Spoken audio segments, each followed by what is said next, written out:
Hey guys, welcome to another video. Blessings here today. Magandang buhay mga ka-blessings.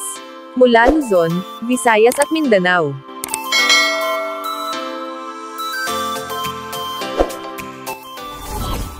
Ngayong araw May 1, 2024, araw ng Miyerkules, sasagutin po natin ang ilan sa inyong mga katanungan. Dahil marami po sa mga ka-blessings natin ang nag-send ng kanilang mga mensahe. Para kayo po ay malinawan, halina at ating alamin ang mga kasagutan.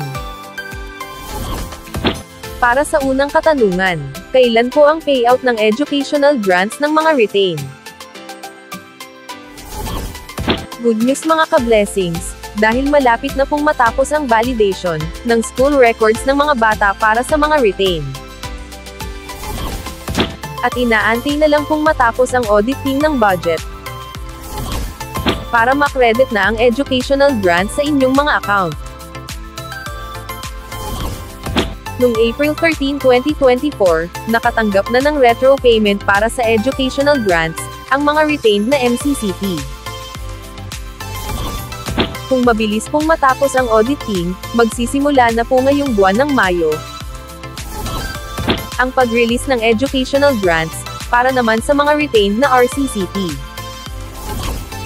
Ang tentative schedule po ng educational grants ng RCCP, ay sa May 13, hanggang May 18, 2024. Mag-antay na lamang po mga ka-blessings, dahil sigurado po na matatanggap nyo po ang inyong educational grants, bago ang graduation ng inyong mga anak. Keep on praying mga ka-blessings.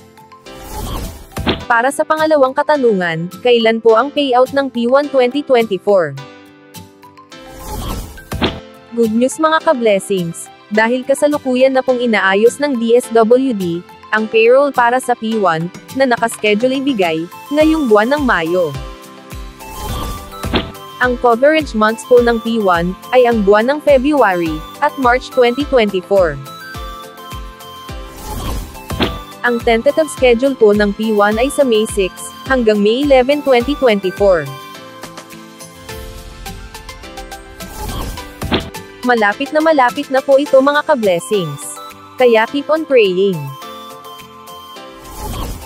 Patuloy na tumutok sa aming YouTube channel, upang lagi kang updated sa mga bagong ganap sa 4Ps.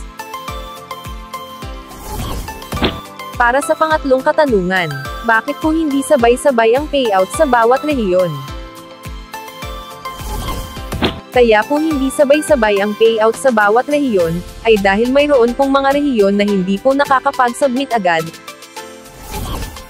ng kanilang mga liquidation reports, at iba pang mga kinakailangang dokumento, sa central office ng DSWD.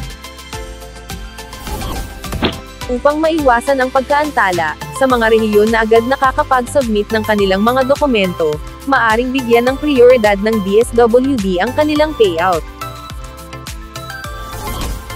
Sa ganitong paraan, ang mga rehiyon na hindi agad nakakapag-submit, ay naaantala o nahuhuli ang kanilang payout kumpara sa iba.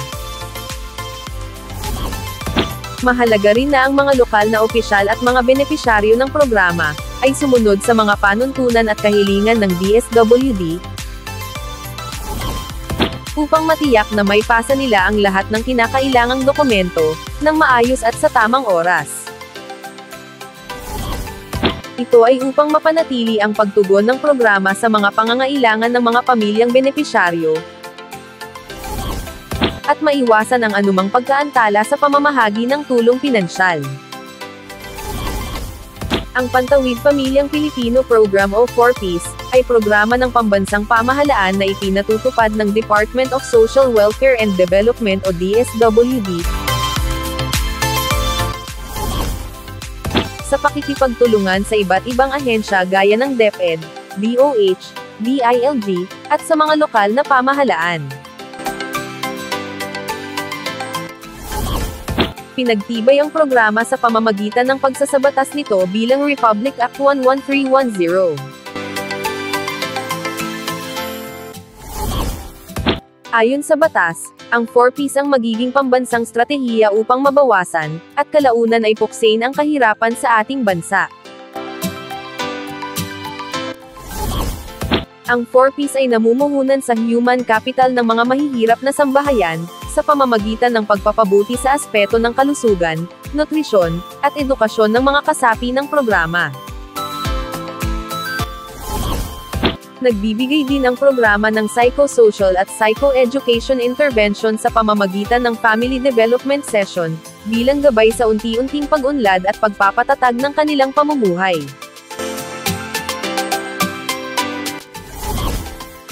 Noong ika-17 ng Abril taong 2019, isinabatas ang RA 11,310, na mas kilala bilang Anak Institutionalizing the Pantawid Pamilyang Pilipino Program o 4Ps Act.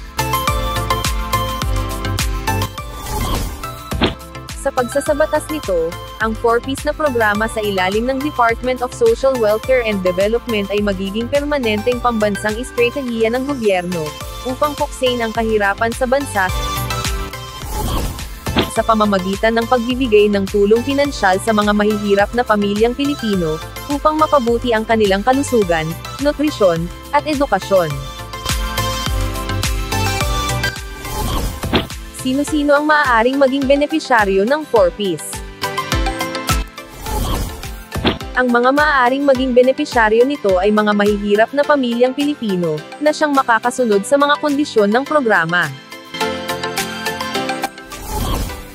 Automatikong kasama na sa targeting system na ito ang mga magsasaka, mangingisda, walang tirahan, katutubo, informal settlers,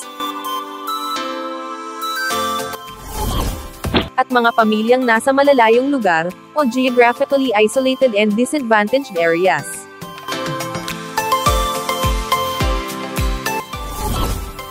Narito ang mga batayan ng isang pamilya na maaaring makasama sa programa. Dapat mayroong 0 hanggang 18 taong gulang na miyembro ng pamilya. Ang mga batang nasa edad 6 hanggang 18 ay kailangang naka-enroll sa paaralan. Mayroong miyembro na nagbubuntis sa panahon ng rehistrasyon.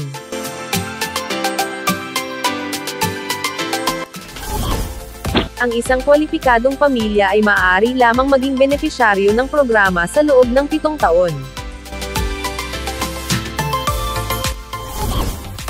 Paano makasama sa Pantawid Pamilyang Pilipino Program o 4Ps?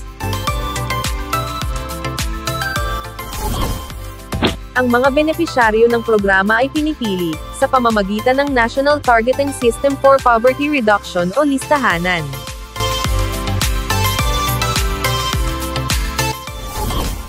Kung saan sila ay nagbabahay-bahay, upang mag-interview, at makita ang tunay na kalagayan ng isang pamilya.